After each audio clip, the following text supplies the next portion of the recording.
I think most people on this platform are familiar with you, but just for the few that might not be, just can you share like a 2-minute bio and what real quick, and then we can go ask some stuff.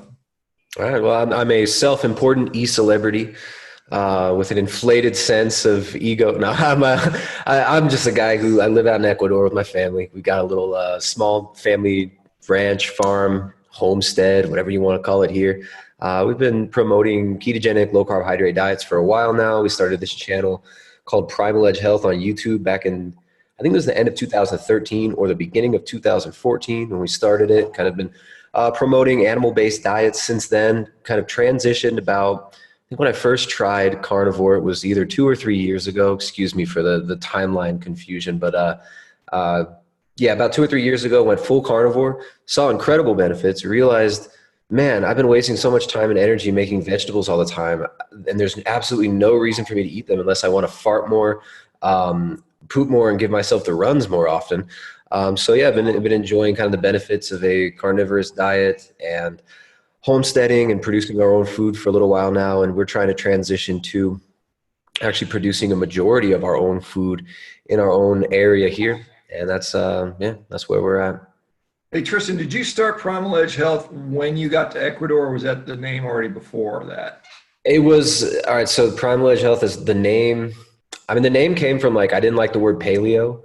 I just, I was like, all right, well, how can you hit the audience that's going to want to see this type of information about animal-based foods, about, ketogenic diets, low carbohydrate diets, based on fat, based on animal foods.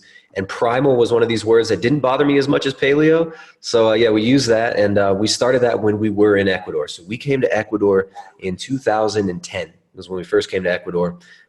We fell in love with it, and we ended up sticking with it. And yeah, I think I've left Ecuador.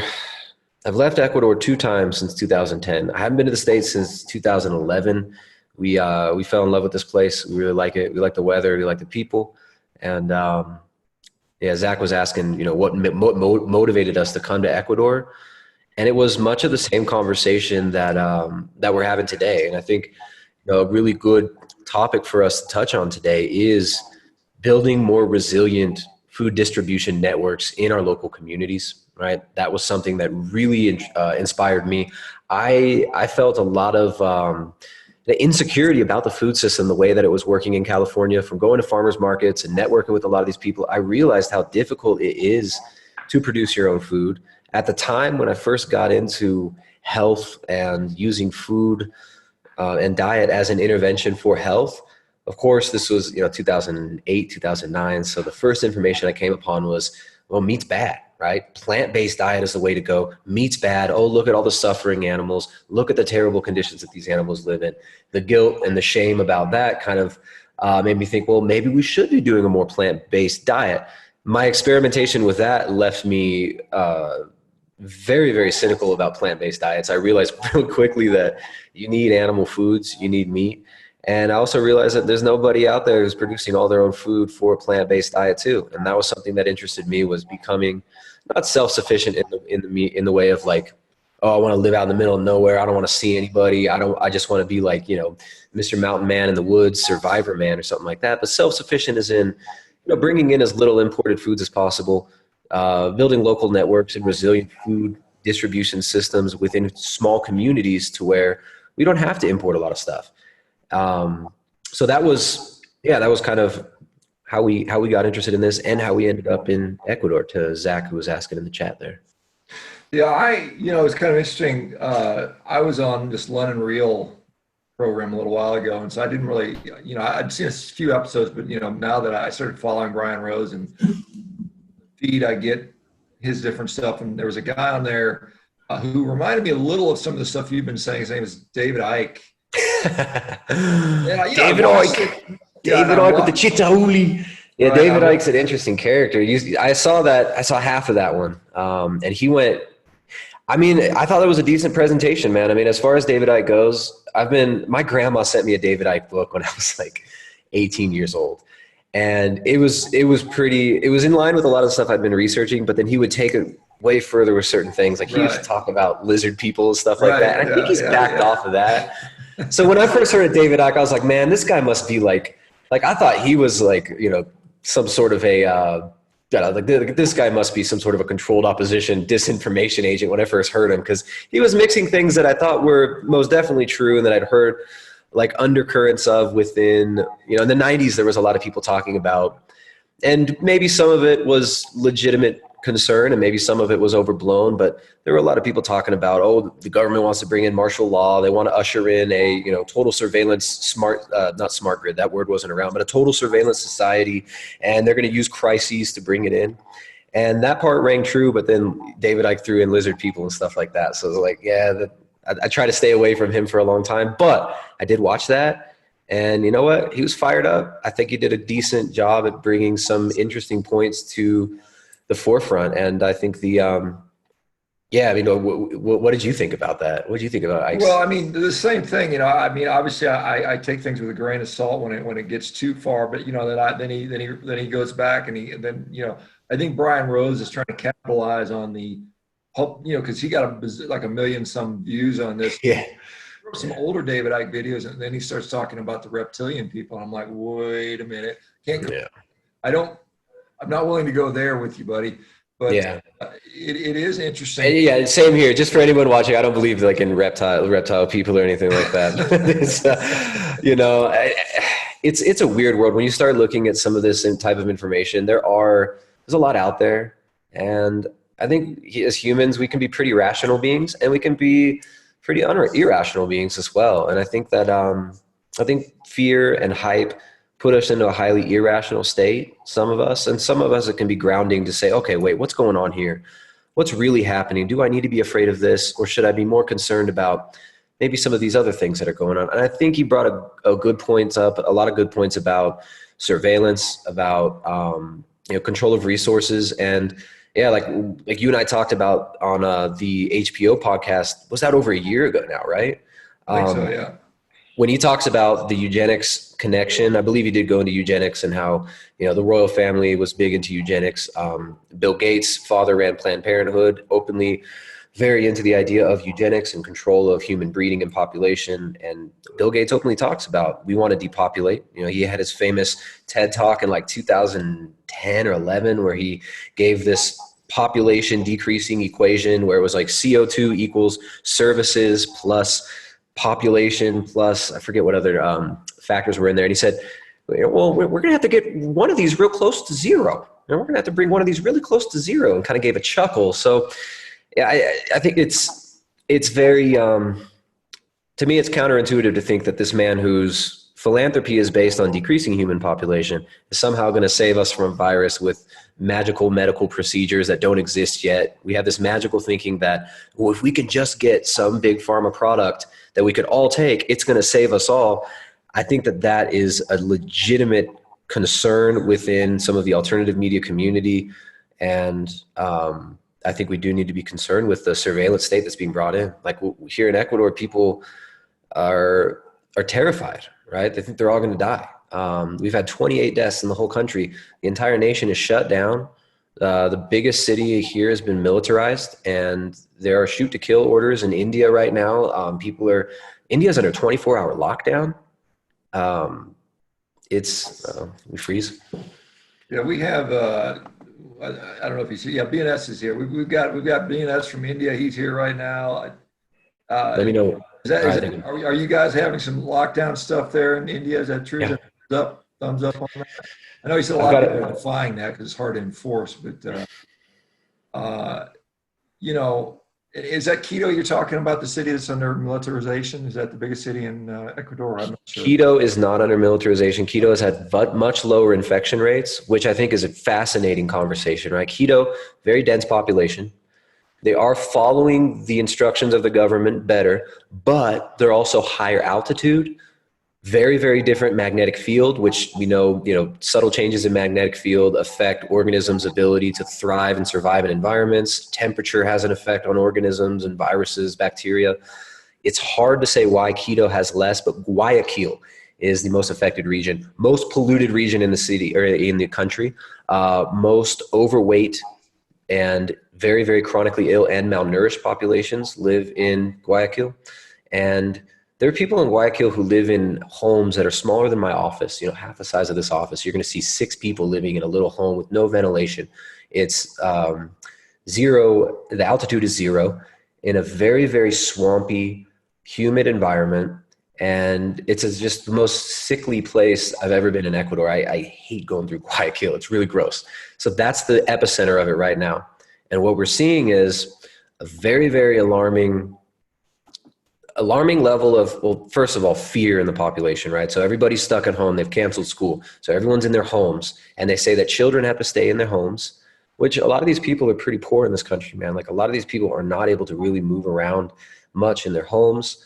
So kids are at home. Parents are not working. So they're very stressed, right? The parents aren't at work. Everything is shut down. It's kind of like what you see being talked about happening in these other first world countries, but it's accelerated here for some reason.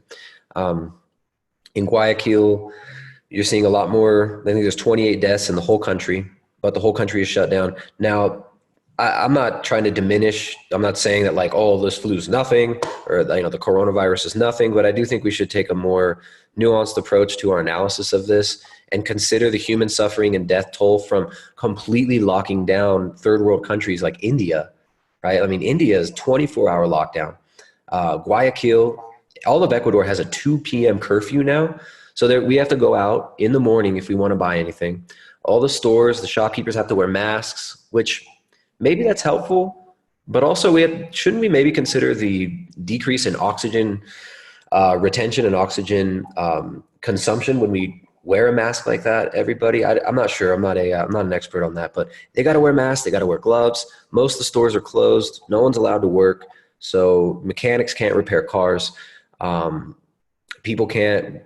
How are people going to plant food, right? Who's going to be planting the crops? Who's going to be caring for animals? They are allowing some essential services to go, right? So they call it servicios esenciales here, which in the UK and in the US, you're also seeing the same rhetoric. So yeah, this is it's a global issue right now.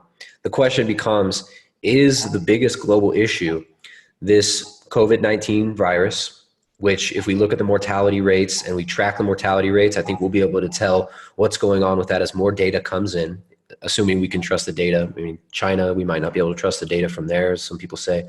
But is this shutting down of everything, economically putting all these third world countries to a standstill where nobody has savings, right? No one here is like sitting on $600 and just waiting to go on a 2-week quarantine. These people are making $20 a day to go plant food, work in the fields, grow sugarcane, take care of animals.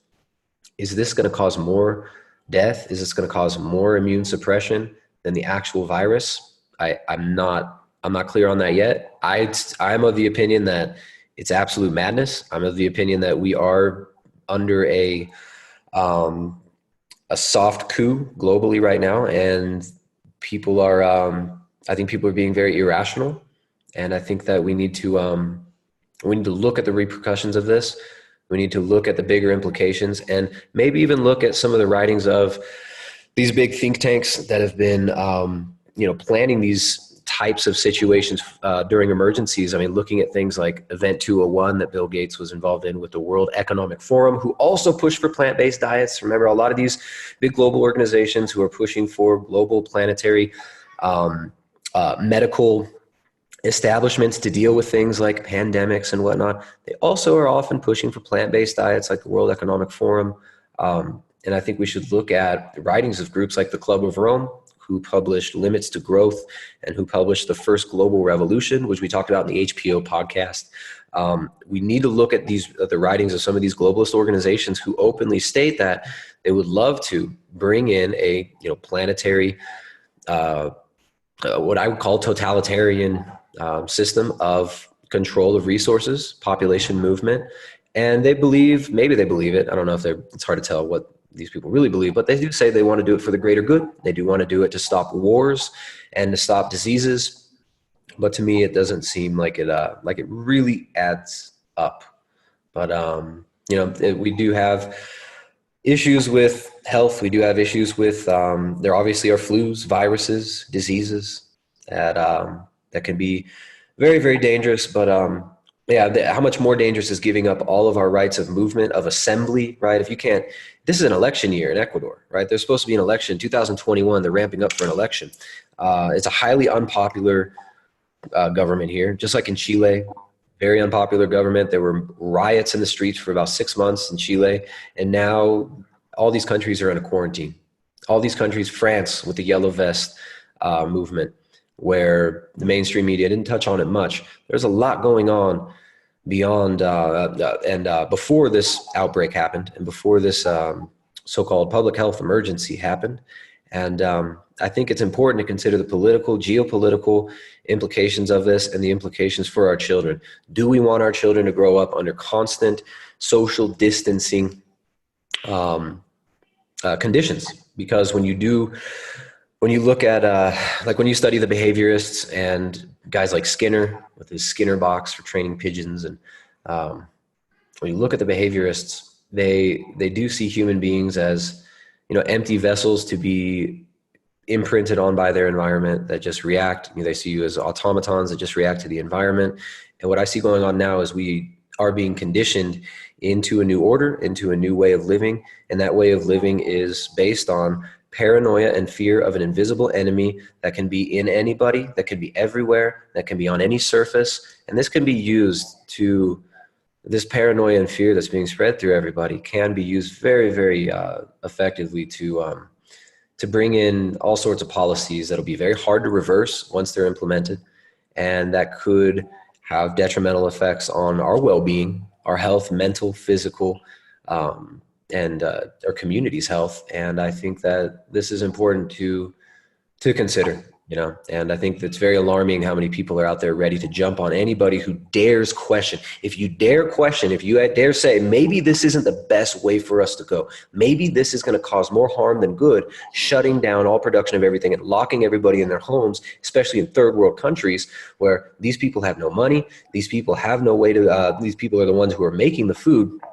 I think it is very telling the response you get from people who are offended that you dare even question the effectiveness of total lockdown, house arrest, right? And lockdown itself was never a term that everybody would have considered 10, 15, 20 years ago. You wouldn't be sitting around thinking, why don't we lock down entire countries, right? Even before 9/11, even right after 9/11, why don't we lock down the whole country and have military in the street enforcing it, right? And have threat of prison time if you dare break the quarantine and leave your home. Why don't we do that? This would not have been on the table, and many people would have been offended at the idea that a government would impose this on them. And I think it's very, very telling how upset people get if you dare question the lockdown procedures, or dare even say, hey, maybe we should look at the numbers. Maybe we should look at the mortality rate. Maybe we should look at what's going to happen as far as the poverty, the suicide, the economic implications, and the mental health implications of bringing in a lockdown of all these countries. So yeah, sorry, that was a long rant, but I've been kind of knee deep in all this here. I think it's affecting people everywhere in the world, and yeah, I don't know. I'll shut up. I don't know, obviously your channel obviously triggers a lot of people. You talk about some controversial topics.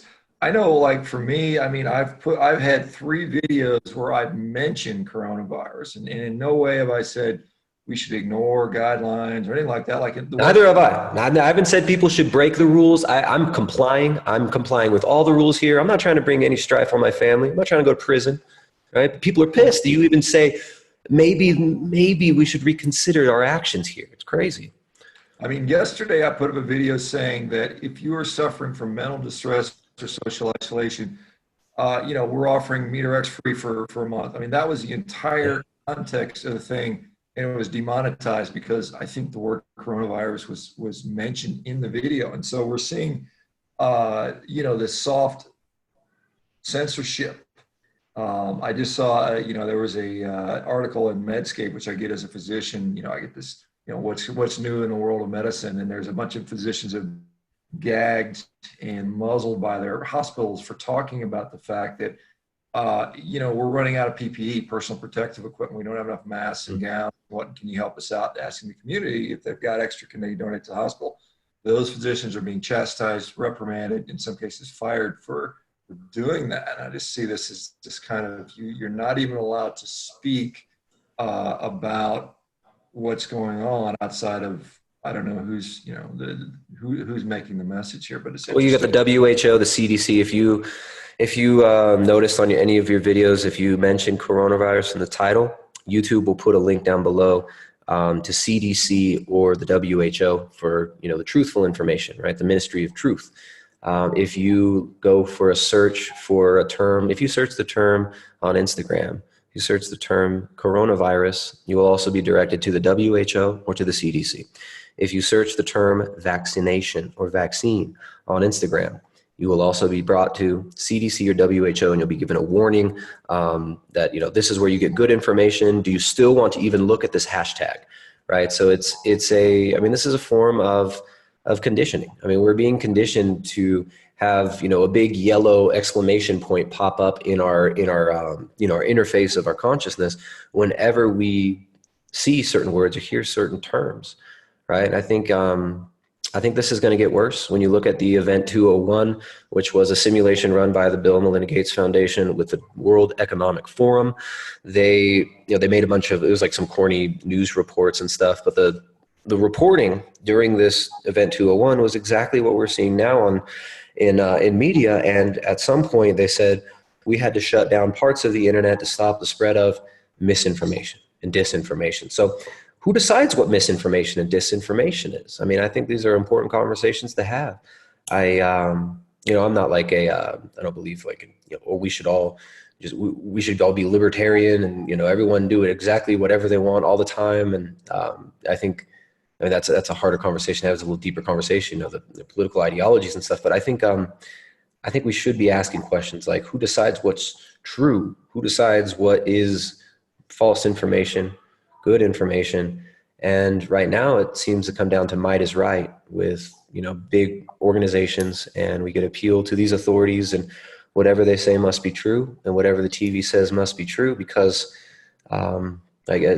people, I guess, kind of in some ways worship authority, which doesn't necessarily have to be a bad thing. We should be able to look up to authoritative figures in our community, right? Like we should, when you're a kid, your dad, you should have like a good authoritative dad who knows what he's doing. He's going to keep you safe. He's going to maybe set guidelines and rules for you in your home. That's a normal thing. But I think the way that our culture is now, most people look to television as their daddy, right? They're looking at government as their father. And, the Anderson Cooper or, Jon Stewart or whatever celebrities out there telling you the news, that's what people believe, that's where truth comes from. And I think that's dangerous, especially when you look at the history of things like the Soviet Union, Nazi Germany. Nazi Germany was able to mobilize their entire country using fear of the other, using fear of social contagions, and that fear can be leveraged in populations. Goebbels wrote about this in his propaganda writings. Even Edward Bernays. There's this famous clip from Bernays talking to Letterman, and he calls him Dr. Edward Bernays. And the way Bernays starts out, he's the father of propaganda, right? Edward Bernays, the father of modern propaganda, and the uncle of the guy, the CEO of Netflix, the former CEO of Netflix and the founder of Netflix. His uncle, Edward Bernays, the nephew of Sigmund Freud, Edward Bernays said, well, if you call me doctor, if I have doctor in front of my name, it's more likely people are going to believe that I'm trustworthy. And no offense, Dr. Sean Baker, I know that as I know, Dr. What's his name? You got Dr. Greger, Dr. Joel Kahn. These people, they do play up their false authority positions, and this is well known. Media understands how to. It's a science, right? The manipulation of human behavior is a science. The behaviorist sciences have leveraged propaganda, have leveraged television, radio since their inception. And when television first came out, the first television signals were actually occult signals that were occult symbols sent through the lines in Nazi Germany. And Hitler believed that this was going to be the most powerful tool for social engineering ever. So yeah, I think we have to be careful with with just blatantly following these so-called authorities. And I think we're going to see bigger internet clampdowns. In Event 201, they talked about shutting down parts of the internet, and we're already seeing people call for that. Like, I'm sure I see some of the chat popping up now, but I'm sure there are people that are watching maybe in this group who might be offended that I dare say maybe we shouldn't trust these authorities like the WHO all the time under every circumstance. And I think, I think the goal is to get people to police themselves, to police their own communities. And what we see in Ecuador is because of what happened in Guayaquil, because it's spreading faster in Guayaquil. Now, I don't know if it's spreading faster because people aren't following the quarantine rules. That could be part of it, but it could also be spreading faster because it's a very sickly population with an incredible amount of pollution from the water, from the air. The quality of air is terrible there. It's an inhospitable environment for human beings to live, and it has been since the conquistadors came. You read the conquistadors' writing, they talk about how miserable that area was. I don't know if it's spreading faster because of the unhealthy environment or because of the people not listening, but you have the government giving us a 2 p.m. curfew and telling us that this is because not enough people followed the curfew before and it's still spreading. Not enough people followed the rules, and see why we can't have nice things? It's kind of that kind of situation. So then everybody, and I'm seeing comments on social media like in Spanish, right? I feel like the good kid in class who's being punished because all the bad kids won't listen to the teacher. And this is how we get trained from cradle to grave. The people who started the education system, Dewey and some of these people, they wrote about it was a utopian ideal. And it wasn't about educating people to be intelligent. It was about educating people to be good global citizens. So the public education system is absolutely culpable in creating the situation that allowed this to happen, that allowed this authoritarian takeover to be rolled out slowly over the last few generations. And I think what we're dealing with right now is something that is going to have far-reaching implications into the future. It's going to be an event that is a catalyzing event that's going to be more important than September 11th and maybe even as important as World War I and World War II. And it's unfortunate for our kids, I think, that this is getting rolled out, because here in Ecuador, like, kids can't even go play soccer. They can't go play with each other. The lowest risk people are the kids, right? And they can't go gather together in school. School's being done at home. The government's rolling out a school via television and radio program that's going to be standardized so everyone can be in their homes. And I mean, I don't know, I'm kind of babbling still, but I've talked about a book by a guy called Jacques Attali. He's kind of the Henry Kissinger of Europe. And Jacques Attali, Attali, he wrote a book called A Brief History of the Future in 2009. This was before we had smartphones, which he called nomadic devices. And he said the future is going to be nomadic people working remotely from home. He said the future will be nomadic people, not just working remotely from home, but also they're going to be obsessed with surveillance. And they're going to be carrying around their surveillance devices, and their jobs are going to be surveilling each other. Now, Jacques Attali actually was the mentor of Macron, who is the president of France right now. He's a really strange guy. When you look into him, you look into his wife and what he was doing before he became president. He's a banker out of France. And he was mentored by Attali, who said the future would be all about nomadic devices monitoring us and people willingly monitoring each other. He predicted live streaming. This is 2009, before there was live streaming. He said they're going to have live streamed like violent sport events, and the future will be like a kind of everybody's going to be surveilling each other and talking to each other online. So he was right about a lot of this stuff. And if you look at more some of his predictions about how this would be brought in, we are seeing a lot of this being rolled out today. So these people don't have crystal balls. These are people who are involved in think tanks like the Club of Rome. People talk about Bilderberg. Bilderberg Group is a very important one. It's Council on Foreign Relations, the Royal Institute of International Affairs. These think tanks, these groups, they get together with high levels, CEOs, Fortune 100 companies, banks, central banks, people like Christine Lagarde, formerly headed the IMF. Now she's the head of the European Central Bank. These people have revolving door positions in NGOs, in government agencies, and in major corporations, and in militaries. And the policies we see getting spread right now are a result of these think tanks who get together and plan future policies, responses to crises, which I'm not saying that these crises like are fake or anything. Like I'm not saying like, oh, there's no virus, anything like that. But what I am saying is there are people who plan ahead of time what the responses to these crises are. And that's why you have 1,200-page bills suddenly falling onto congressmen's lap when we have this, new stimulus package. And of course, that bill includes things that people have been talking about for decades: digital currency, replacing cash with a digital currency. And people like Rahm Emanuel say, you never want to let it's not the exact quote, but you never want to let a good crisis go to waste. And in times of crises, Rahm Emanuel said, you can get things done that you wouldn't be able to get done if you weren't in a crisis.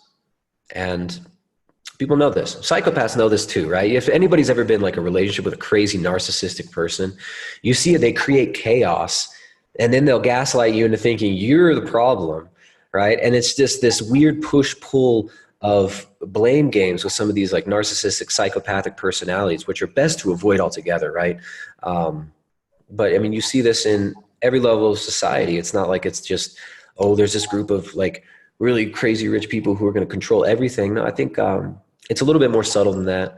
We all are susceptible to manipulation. We're all susceptible to wanting power. And I don't know, you see that in like personal relationships too. So imagine, that we've got a culture now, a global culture that's being built, and it is being managed by people that are as flawed as you and I. Some of them have been raised in very strange situations with really weird parents who send them off to boarding school and, who believe in creating trauma in order to empower them, right? Like there are a lot of people who will, intentionally traumatize their kids to try and, make them stronger. They believe that this is going to make them stronger. And really what we're looking at here is something that's more nuanced and subtle than just like a David Icke explanation of, or I don't know if he says this anymore, but he used to say it was just the lizard people.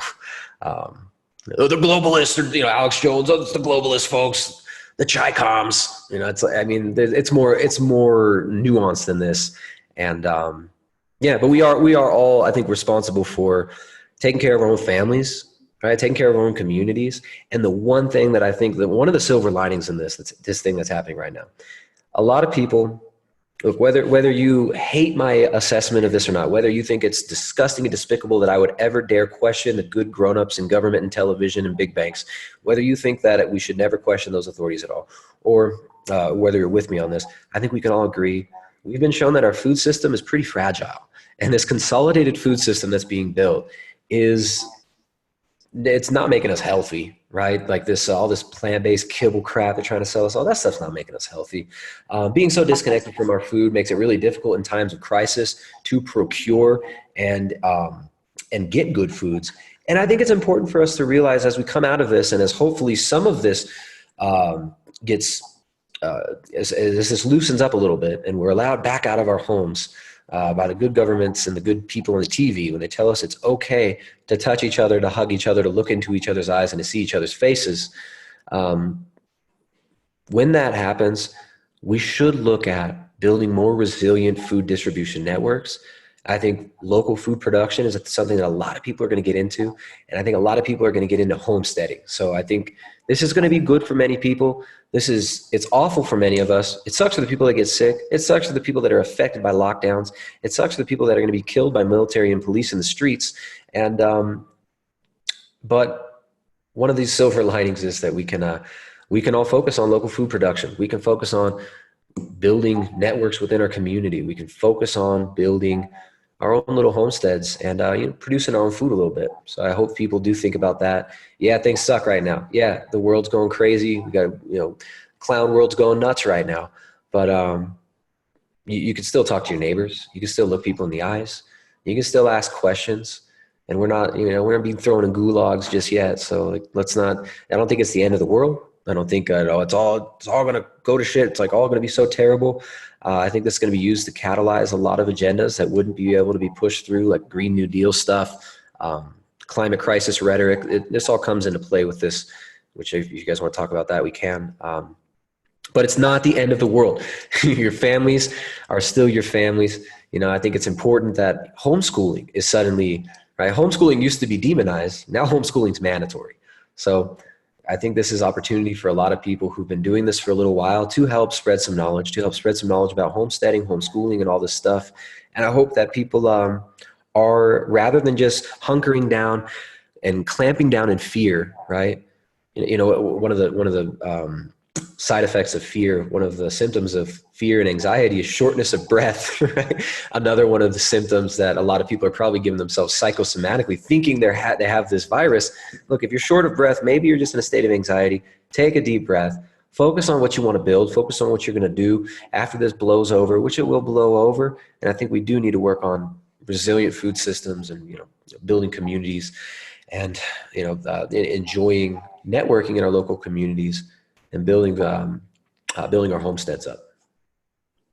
Yeah, it's a great bunch of stuff going on in there. Yeah, I'm just trying to look at perspective, and I know, like I said, the problem is we don't know what the overall morbidity, mortality for this is going to be in this country. But I'm just, there's been 1,000 deaths or so, a little more than 1,000 deaths in the U.S. over the last couple of months with this virus. And if you compare it to, influenza, there's about 40,000 deaths a year. For car crashes, there's about 40,000 deaths a year. These are all acute things, because when people compare it to chronic disease, which doesn't even touch chronic disease, when we look at heart disease, diabetes, and so on and so forth. And so, we're mobilizing the military, potentially shutting down the economy to prevent, I don't know what it's going to be. Maybe it's going to be, 10,000 deaths, 50,000 deaths, and yet we sit by idly in business as usual when we have millions of people dying for these other things. That's the thing to me that we have, and it goes to the food system, it goes to the human pet food, it goes to the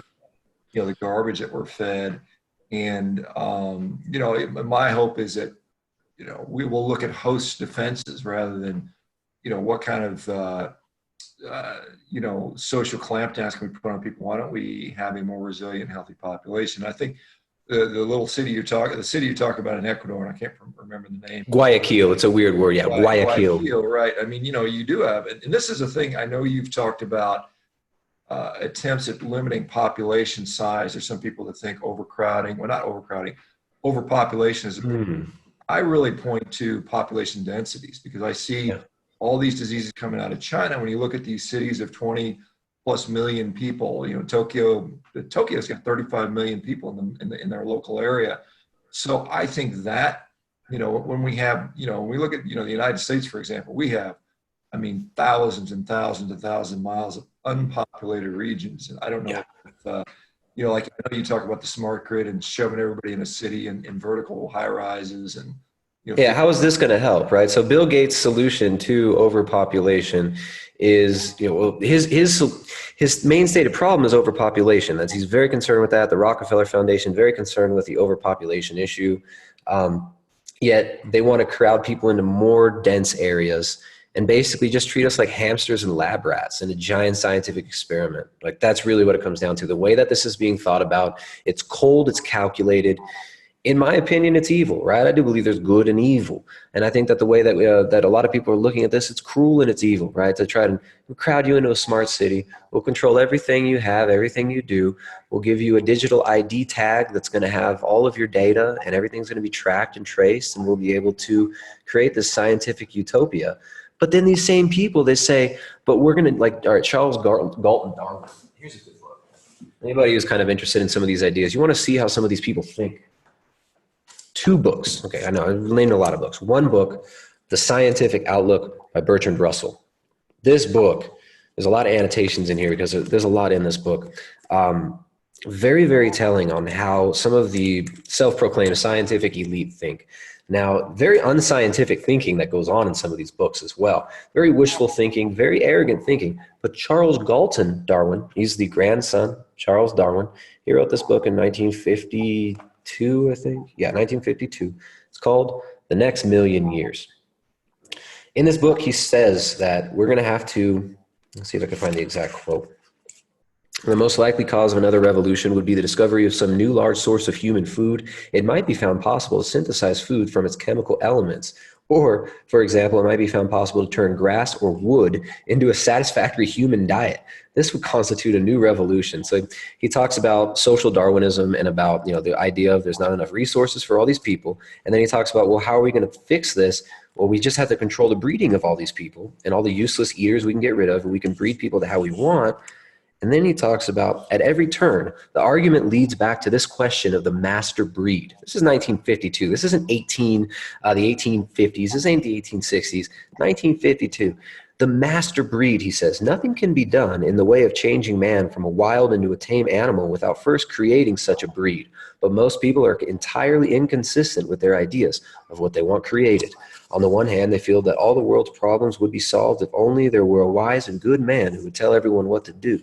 On the other hand, they bitterly resent being themselves told what to do. So he openly talks about we need a master breed, and he says, you know what, the elite will be the wild men, right? He says it's not possible, or it's present methods of warfare would not be nearly murderous enough to reduce population seriously, and even so, they would take a nearly equal toll of victims from the unoffending nations. So, after the war, the question would arise, how to reduce the excess population of the offending nation? It is not possible to be humane in this, but the most humane method would seem to be infanticide, together with the sterilization of the adult population. So, I mean, this is how these people think. They write these books, and they say, we need to sterilize everybody. War is not murderous enough. And Bertrand Russell said the same thing. War isn't enough. And in his other book called The Impact of Science on Society, Bertrand Russell says that famine and biological warfare is a great way to reduce the population and to bring in global government. So this is really psychopathic, sick thinking that's going on here. And these people believe that, we're all just, monkeys to be bred like, hamsters and mice. But then at the same time, Charles Galton Darwin says, no, us elite, we won't be subject to the social engineering. We'll be wild men, and we'll be able to do whatever we want. We won't be controlled bred. We'll be able to essentially take the reins of evolution is what they believe. So it's really weird the way these people think. Once you start to see that, you kind of, it does help you understand a little bit more what's going on here and why we see some of these things floating around that we do. Now we see the idea of eugenics being pushed again. The Atlantic published an article about eugenics coming back in 2020 and being acceptable yet again. And eugenics being the idea of selective breeding of the population to select for good traits, meaning you get rid of the bad traits. Who decides what the good traits and the bad traits are? Well, of course, people like Bertrand Russell, Charles Galton Darwin, Bill Gates, and these people who consider themselves elite. Now, will they be successful? I don't know. I mean, it really, this does affect our lives. This does affect our cultures, and what these people do not want, what they do not want, the people who are trying to bring in all this, management of society, this nanny society, this snitch state, global surveillance grid, 1984, Brave New World style stuff. What they don't want is people living rural lives, people actually producing their own food, and people being connected with their neighbors. So I think this is important, right? Talk to your neighbors. Social isolation doesn't mean we have to, social distancing doesn't mean we should isolate ourselves forever. But if we were to isolate ourselves forever and be social distance forever, that would really benefit these agendas that are being pushed. So I think this is it's a convenient time that it's a convenient crisis for this. It's very convenient. Yeah, I mean, it is so, I mean, you read things like Brave New World and, 1984 and things like that. And you just, you're sitting there walking around. I mean, I've been out to pick up supplies at the grocery store and you're literally avoiding human contact, eye contact, stepping away, it's just so unnatural. And I mean, I understand why they're doing it at the time, but I mean, is that going to be something that's going to be carried forward, a year from now when the next virus, because these things will come every year. I mean, not every year, but I mean, these things will come Yeah. from time to time, every few years, most likely. And then, are we just going to automatically revert to robot mode where we just kind of, hide and, I just, it's like a palpable shift, a huge palpable shift in the social dynamic that's occurring right now. And whether this is, you know, benefiting some of the people you're talking about or not, or if it's Is it benefiting us? Is it benefiting our health? Right? Social distancing for the most vulnerable would be the elderly, right? But what happens to the elderly? What happens when a spouse loses? All right, so you're 80 years old, you lose your spouse, right? What are the stats on how soon the other spouse that's remaining dies soon afterwards? Like social isolation creates suffering, creates death, and immunodeficiency. Social contact, like real contact, you release oxytocin, right? You have hormonal responses in your body that are very, very important. I think that we could be doing the opposite. We could be doing more harm than good with this social isolation. But of course, I'm not an expert. I'm not anointed by the UN or the WHO or the CDC. I don't even have a doctorate degree. So don't listen to me. But I think this is going to do the opposite of what we are being told it's going to do. well, I mean, obviously there's going to be harm from the economic harm, social harm, mental health harm that's coming from this. No doubt about it. That's outside of anything the virus may do to people. And I've said this before. I think there's certainly, I mean, there's ways that we could probably protect the vulnerable people without locking down the entire country. I mean, I think that's possible. And I think you can identify, like I said yesterday, there's people who have had this already and it's passed them. Those people should go back to work. I mean, they're no longer, particularly if they've gone through the infectious period, which I guess 2 weeks seems to be the case. So there's those people, there's no reason they shouldn't be back at work. Yeah. And it's hopefully that'll happen. I don't know. Maybe some common sense will see its way through. I think if we look at the data, I think we should be looking at the data, right? So I think it's cool that even like, Dave Feldman's been crawling through a lot of the data. I've seen some of his tweets. I haven't really followed too closely what his analysis is. I think a lot of people in the community, they're following the data, looking at, I think, what about the cruise ship, right? The cruise ship in California. I've got some of the stats from that pulled up here. Apparently 19% of the 3,700 on board contracted the virus with 24/7 exposure over 2 weeks before the first symptoms showed up. Then out of those who contracted it, right, everyone was tested. Everyone on this cruise ship was tested. 60% showed no symptoms. So, all right, 100% of people are now supposed to assume they have it when only 19% of 3,700 people on board a cruise ship locked in there for 2 weeks, only 19% contracted it. Then only 40% actually showed symptoms. And then I'm not sure what the death rate was. I think 3 people died. I'm not sure. So, I mean, I think looking at stats is important. And when you look at an area like Baltimore, when you look at an area like Guayaquil, when you look at a country like India, a 24-hour lockdown, the effects that's going to have on people with malnutrition, and the effects it's going to have on people with stress. I mean, we're already seeing reports of kids getting abused.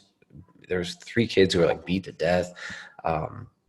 When they're, parents are stressed out. These kids who are already in abusive homes, suddenly they're stuck at home with their alcoholic dad. It's like, there's a lot. I mean, there's going to be far reaching negative implications for some people. Now, like maybe we should think about some of the positives that can come out of this, right? The one thing I keep coming back to is people are going to be wanting to homestead. People are going to be concerned with storable food, right? Concerned with preparing their own food, right? Now suddenly everyone's at home.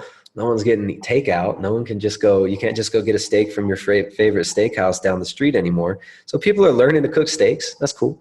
People are thinking about building more resilient food systems, distribution systems for food in their communities. I think that's great. People are thinking about homesteading.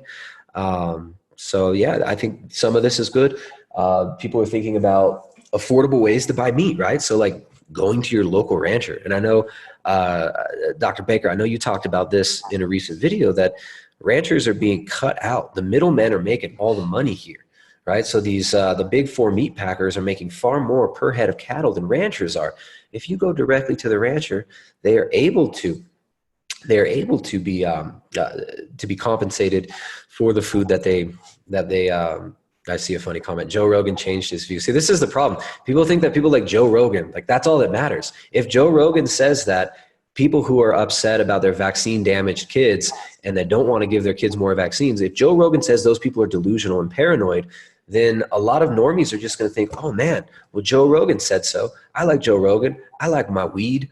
I'm going to listen to him. He must be right. I think this is dangerous thinking, guys. I'm not trying to like just jump on this one comment, but I see a lot of this. Like, who cares what Joe Rogan thinks? But anyways, I think, making our own food at home, I think this is something that's good. People are learning how to cook. People are thinking about getting good, affordable cuts of meat locally. I think that's great. So we put a whole section of how to eat nose to tail in the book here. I plug Jessica's book, The Carnivore Cookbook. So we show you how to use some of the more affordable cuts like kidney, heart. We've got a whole section on sourcing foods, right? On sourcing good foods in your local environment. I think that's good. Another thing people can do that a lot of people might not have thought about is you can slaughter your own animals.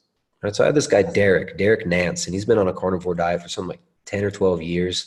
He eats raw meat and high meat all the time. Interesting dude. But he gets his own sheep from local producers, buys the sheep, slaughters them himself, processes them himself, and even dry ages some of it in his own house. It ends up being a lot cheaper. So things like that, slaughtering yourself, things like eating nose to tail, right? Whereas, some people might sound gross, like I don't want to eat some cow's balls or something like that. But there's actually parts of the animal that are really, really good. I like testicles, right? Like I'll eat beef testicles every day if they're available. They're super good. Kidney is great as well. Things like raising your own animals. You can have chickens in a small yard. You can even have goats and sheep on a small piece of land too. Things people might want to consider also is like you can rent land and you can raise animals on rented land and end up paying for that rented land. There's a guy named Greg Judy. Have you talked to him yet? I haven't. Probably get him on. We've had so many ranchers on the show. I mean, Okay. There's this hopefully guy, we'll get Greg him. Judy, and he teaches people, he talks about how he leases land and ends up buying the land later on with the money that he makes from raising cattle on leased land, regenerating the land with minimal input. All you need is electric fencing, time, desire, hunger to do it, and a water source there. So there's things you can do locally. There's things that you can do through, even like renting a nice piece of land with some friends, right? If you live alone and maybe you're realizing right now that you don't want to live alone, you probably got some other friends that live alone as well. Maybe some of us should think about, renting property with friends and, working on homesteading stuff together. If, you got people you can trust and you like being around, you don't want to, you're not going to end up wanting to slaughter them because you're so annoyed with them. That can be an option too. So, direct to farmer, direct from the rancher purchases of cows, buying a quarter of a cow, buying a side of cow. This is important and a good way of going forward. So I think there is a silver lining on all this. A lot of people are going to start asking questions. Hopefully we all don't just submit to fear. It wasn't Churchill, but who said the only thing to fear is fear itself? It's an old quote a lot of people talk about. And so I don't think we should be just giving into fear. I think we should be taking action about Maybe this stuff. FDR said that. I think I'm not Yeah, that's sure. what they're saying, FDR. Yeah. Yeah. One thing, and Tristan, one of the problems with having you on is you always have a lack of things to say. No, I'm just kidding. No, it's great to get all I'm that. boring, right? Yeah, but I want to, like yesterday, there was somebody sent me a thing about a bison rancher that was, he supplies to restaurants, and he's like 80% of his business is gone, and he's like crumbling. And I think there was some social media stuff, and immediately he was overrun with orders, which I think Yeah. he is very good. And I think hopefully because of this, we'll see more people that go direct to the ranchers. I know some people can't afford to do that. And my position has been always, I've always been supportive of the ranchers, but at the same time, I'm like, meat is still healthier than the junk food. And I've tried to just kind of get that out there. And I've been criticizing the thing. Some people do fine with Walmart ground beef, but at the same time, I'm like, this is a great opportunity to support these guys. These people that do. Much of their business is direct to restaurant. We've got this huge list on our website, and we're growing and that type of stuff. So hopefully, like I said, there's some good that'll come out of it. I see the potential for, continued, steps to kind of maybe control control us more or whatever. But I think there can be some good that comes out of that, and that's what I'm hoping to sort of promote and you know, see what we can go forward and make this a good thing, that rather than all bad. Exactly.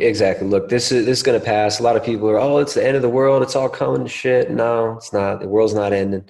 Life's going to go on. We're going to see more attempts to bring in further control of the food supply, further control over our movement, stuff like that. If enough people push back, maybe it won't be getting too bad, right? If enough people actually ask questions, and if enough people, hey, talk to your neighbors, right? I mean, maybe the social distancing thing is some of this could be used to keep us from actually making informed decisions and talking to each other and informing ourselves about what's going on.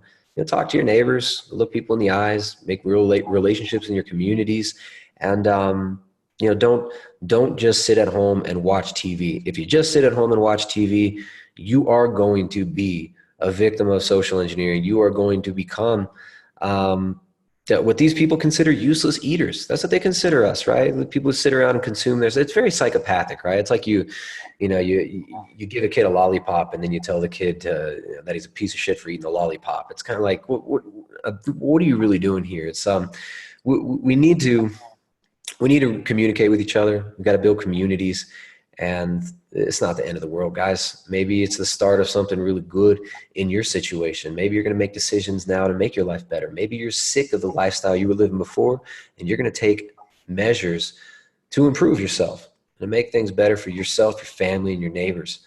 But I think we need to, in certain ways, not like go back and like this, we don't need to fear technology. These things can be useful. But as far as like our living situation, a lot of us are going to want to move into more rural areas. I'm not saying everybody should or everybody needs to, but I think, rural living can be very, very fulfilling for a lot of people. And actually being outside, working with animals, working with the land, this can be a way that we can regenerate soil, regenerate our communities, and create regenerative food that we can regenerate our bodies with. So, just like, Sean, you mentioned, like, a lot of people, they only got access to the Walmart meat. And yeah, obviously you're better to eat Walmart meat than you are going to be as a vegan, right? That's obvious. But I think we should look at the greater implications and the bigger picture as far as our food production goes when we're supporting, Tyson Foods, the big four meat packers. These same companies are heavily invested in the plant-based meats. They're heavily invested in this diverse portfolio of all this kibble that they want to feed us to, and that stuff's more profitable.